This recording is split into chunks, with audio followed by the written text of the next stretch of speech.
Assalamualaikum warahmatullahi wabarakatuh.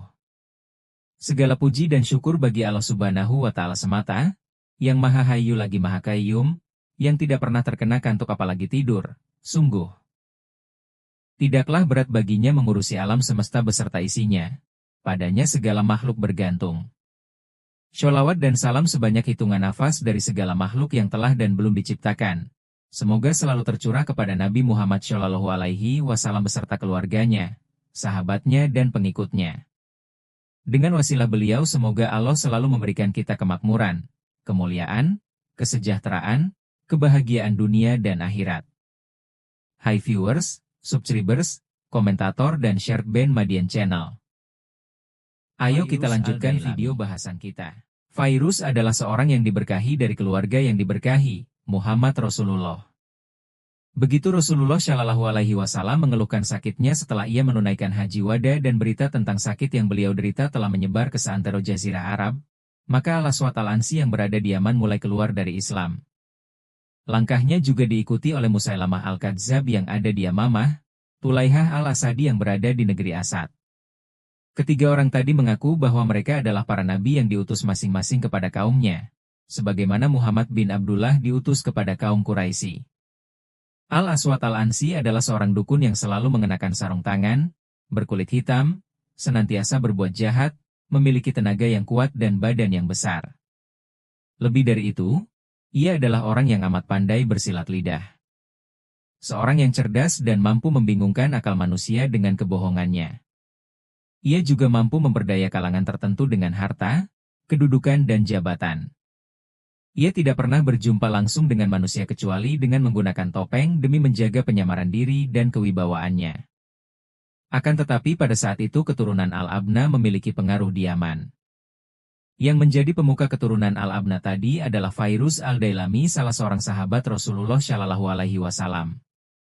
Al-Abna adalah sebuah nama yang mereka sematkan kepada sebuah kelompok manusia di mana para ayah mereka adalah orang Persia yang mengungsikan diri ke Yaman, dan ibu mereka berasal dari bangsa Arab.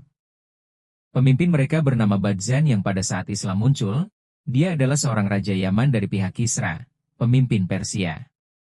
Begitu ia mengetahui kebenaran dan keagungan dakwah Rasulullah Shallallahu Alaihi Wasallam, maka Badzan meninggalkan ketaatannya kepada Kisra dan masuk ke dalam agama Allah bersama seluruh kaumnya. Maka Nabi Shallallahu Alaihi Wasallam menyuruhnya untuk meneruskan kegiatannya sebagai raja sehingga ia wafat sesaat sebelum munculnya Al-Aswad Al-Ansi. Yang menjadi pengikut Aswad Al-Ansi pertama adalah kaumnya sendiri yaitu Bani Madzij. Maka Aswad berangkat bersama kaumnya ke sana lalu membunuh gubernur sana yang bernama Syahra bin Badzan. Ia pun menikahi istri Syahra yang bernama Adzad. Kemudian ia terus berangkat dari sana ke beberapa wilayah lain. Semua wilayah dengan begitu cepatnya tunduk di bawah kekuasaan Aswad sehingga semua negeri yang terletak antara Hadramaut hingga Taif tunduk kepadanya, dan juga negeri-negeri yang terdapat antara Bahrain dan Al-Ahsan hingga Adan. Yang membuat Aswad Al-Ansi dapat menipu semua manusia tadi dan membuat mereka takluk kepadanya adalah kelicikan yang tiada batas. Ia mengaku di hadapan para pengikutnya bahwa ia mempunyai seorang malaikat yang terus membawakan wahyu kepadanya untuk memberitahukan hal-hal gaib. Demi mewujudkan kebenaran pengakuannya, ia mengirimkan beberapa orang mata-mata ke seluruh penjuru. Para mata-mata tadi ditugaskan untuk memberitahukan kepadanya informasi dan rahasia terkini tentang semua manusia. Para mata-mata tadi juga diminta untuk mencari tahu akan kesulitan hidup manusia serta angan dan cita-cita yang mereka pendam. Lalu mereka diperintahkan untuk menyampaikan semua informasi tersebut kepadanya secara diam-diam. Setiap ada orang yang hendak menyampaikan hajatnya, Aswad sudah mengetahuinya terlebih dahulu. Bila ada orang yang hendak memberitahukan kesulitannya, Aswad sudah lebih dahulu menceritakannya. Ia mampu memberitahukan hal-hal aneh dan mengagumkan yang dapat membuat orang bingung keheranan. Itu semua berlangsung, sehingga ia semakin kuat dan dakwahnya terus merambat bagaikan api yang menyulut di dalam mendengar berita kemurtadan Aswad Al-Ansi dan penaklukan yang ia lakukan atas negeri Yaman. Maka Nabi Shallallahu Alaihi Wasallam memberangkatkan sekitar 10 orang sahabatnya dengan membawa surat untuk disampaikan kepada orang-orang yang diharapkan mampu mengemban kebaikan dari para orang-orang Yaman yang telah lebih dahulu memeluk Islam. Rasulullah Shallallahu Alaihi Wasallam menyeru mereka untuk menghadapi fitnah buta terhadap keimanan ini. Dan Rasul Shallallahu Alaihi Wasallam juga meminta mereka untuk segera menuntaskan Aswad Al-Ansi dengan cara apapun juga. Tidak ada orang yang menerima surat Rasulullah, kecuali mereka segera mengerjakan perintah beliau. Salah seorang yang paling segera menyambut perintah Rasulullah Shallallahu Alaihi Wasallam adalah tokoh kisah ini yang bernama Fairuz Al-Dailami dan beberapa orang pendukungnya dari keturunan Al-Abna. Kita akan mempersilahkan Fairuz untuk menyampaikan kisahnya yang amat menarik. Fairuz berkata, "Saya dan beberapa orang dari Al-Abna tidak pernah merasa ragu sedikit pun akan agama Allah. Dan tidak pernah terbersit di hati salah seorang di antara kami untuk memberikan pembenaran terhadap musuh Allah. Kami selalu menanti saat yang tepat untuk mengalahkan musuh Allah ini dengan cara apapun. Begitu kami dan beberapa orang yang terdahulu masuk Islam menerima surat dari Rasulullah Shallallahu Alaihi Wasallam, maka kami saling mendukung dan masing-masing melakukan tugasnya. Aswad Al-Ansi sudah kerasukan rasa sombong dan takabur karena telah merasa sukses. Maka ia merasa angkuh di hadapan panglima pasukannya yang bernama Qais bin Abdi Yaguts. Perlakuan Aswad kepada Qais telah berubah sehingga Qais merasa tidak aman dari kejahatan Aswad. Aku pun dan sepupuku yang bernama Dadzawaih mendatangi Qais. Kami menyampaikan surat Nabi Shallallahu Alaihi Wasallam kepadanya, lalu kami mengajaknya untuk menumpas Aswad sebelum ia menumpas kita. Maka Qais menerima ajakan kami dengan lapang dada. Ia menceritakan semua rahasia Aswad kepada kami. Ia menganggap bahwa kami adalah utusan langit yang turun untuk menghadapi si murtad pendusta ini dari dalam, sebagaimana para rekan-rekan kami yang lain akan menghadapinya dari luar. Rencana kami semakin mantap saat dengan keikutsertaan sepupuku yang bernama Adzat yang diperistri oleh Aswad setelah suaminya Syahra bin Badzan terbunuh. Aku berangkat ke istana Aswad Al-Ansi dan aku bertemu dengan sepupuku yang bernama Adzat dan aku berkata kepadanya, "Wahai sepupuku, engkau telah mengetahui keburukan dan kejahatan yang telah dilakukan oleh orang ini. Ia telah membunuh suamimu, memperkosa wanita dari kaummu, mencelakakan banyak kaum pria dan merebut kekuasaan dari mereka.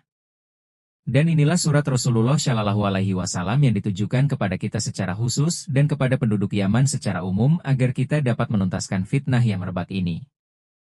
Apakah engkau akan menolong kami untuk melakukannya?" Adzat bertanya, "Apa yang harus aku lakukan untuk menolong kalian?" Aku menjawab, "Engkau dapat menolong kami untuk mengeluarkannya." Ia berkata, "Bahkan, aku dapat menolong kalian untuk membunuhnya." Aku menjawab, "Demi Allah, aku tidak menginginkan hal yang lebih dari itu. Akan tetapi aku khawatir untuk memintamu melakukan pembunuhan terhadap dirinya." Ia langsung berseru, "Demi Zat yang telah mengutus Muhammad dengan membawa kebaikan sebagai seorang Rasul yang menyampaikan kabar gembira dan peringatan, aku tidak pernah ragu terhadap agamaku sesaat pun.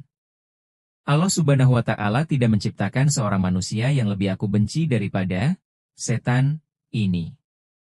Tidak aku ketahui apapun tentang dirinya selain bahwa dia adalah orang yang durjana, pendosa, tidak memimpin dengan baik, dan tidak berhenti bagaimana kami dapat membunuhnya?" Ia menjawab, "Dia adalah orang yang selalu membuat perlindungan bagi dirinya. Tidak ada tempat di istana ini yang tidak dikelilingi oleh para penjaga kecuali kamar yang tersembunyi ini.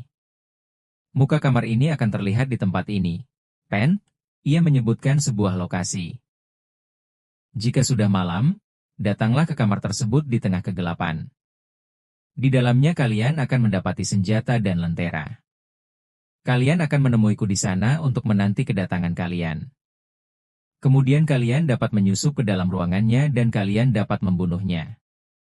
Aku berkata, "Akan tetapi untuk membuka kamar seperti yang terdapat dalam istana ini bukanlah perkara yang mudah. Bisa jadi ada orang yang mendapati kami kemudian berteriak memberitahu kepada para penjaga, dan itu akan membawa akibat yang buruk bagi diri kami." Ia berkata, "Engkau tidak keliru, dan aku punya sebuah pendapat untuk kalian." Aku bertanya, "Apa itu?" Ia berkata, "Suruhlah salah seorang yang engkau percaya untuk menemuiku dengan menyaru sebagai seorang tukang. Nantinya aku akan menyuruh dia untuk membuka kamar tersebut dari dalam sehingga jendela kamar tersebut dapat dibuka dengan mudah setelah itu. Kemudian pada malam harinya, kalian akan meneruskan pencongkelan jendela tersebut pada malam hari dengan amat mudah." Aku berkata, "Bagus sekali pendapatmu." Kemudian aku pun kembali dan memberitahukan kepada kedua sahabatku apa yang baru saja telah kami sepakati, dan mereka berdua turut menyepakatinya. Dan kami pun sejak saat itu mulai mempersiapkan segala sesuatu yang dibutuhkan.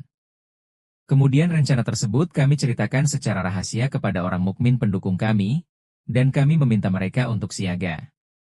Dan kami merencanakan bersama mereka untuk melakukan aksi pada waktu fajar yang telah ditentukan telah tiba. Aku pun berangkat bersama kedua sahabatku ke tempat penyusupan. Kami berhasil menemukan jendela tersebut dan kami pun berhasil masuk ke dalam kamar yang telah ditentukan. Kami juga menemukan senjata dan lentera yang dijanjikan. Kami pun terus menuju istana Aswad musuh Allah. Ternyata sepupuku sudah berdiri menunggu di depan gerbang istana. Ia memberikan isyarat kepadaku dan aku pun memasuki kamar yang ia tunjukkan.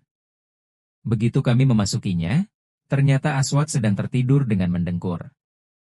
Maka aku pun melayangkan pedang tepat di atas lehernya. Maka ia terhuyung bagaikan kerbau dan unta yang disembelih.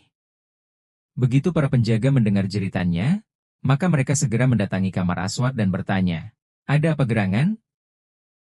Sepupuku Adzad berkata, "Kembalilah kalian dengan tenang. Nabi Allah, Aswad yang mengaku Nabi, sedang menerima wahyu." Maka para penjaga itu pun kembali ke tempat mereka. Kami terus berada di istana Aswad sehingga terbitnya fajar. Kemudian aku berdiri di salah satu temboknya dengan berseru, "Allahu Akbar, Allahu Akbar." Aku terus mengumandangkan adzan sehingga aku sampai pada bacaan, "Asyhadu an la ilaha illallahu wa anna Muhammadan Rasulullah. Wa asyhadu annal Aswad al-Ansi kadzdzab." Aku bersaksi bahwa tiada Tuhan selain Allah dan bahwa Muhammad adalah Rasulullah, dan aku bersaksi bahwa Aswad al-Ansi adalah pendusta. Dan ini adalah kalimat rahasia. Maka berdatanganlah kaum muslimin ke istana dari segala arah. Para penjaga menjadi ketakutan begitu mereka mendengarkan adzan. Dan bertemulah kedua belah pihak untuk saling mengalahkan. Aku lalu melemparkan kepala Aswad ke arah mereka dari atas tembok istana. Begitu para pendukung Aswad melihat kepalanya yang telah terpotong, maka mereka langsung melemah dan kehilangan semangat. Begitu pasukan muslimin melihat hal ini, mereka langsung bertakbir dan menyerang musuh mereka. Dan mereka berhasil mengalahkan musuh sebelum terbitnya matahari. Kami mengirimkan sebuah surat kepada Rasulullah Shallallahu Alaihi Wasallam yang memberitahukan beliau akan berita terbunuhnya musuh Allah. Begitu utusan yang bertugas membawa kabar gembira tersebut tiba di Madinah, mereka mendapati bahwa Nabi Shallallahu Alaihi Wasallam telah wafat tadi malam.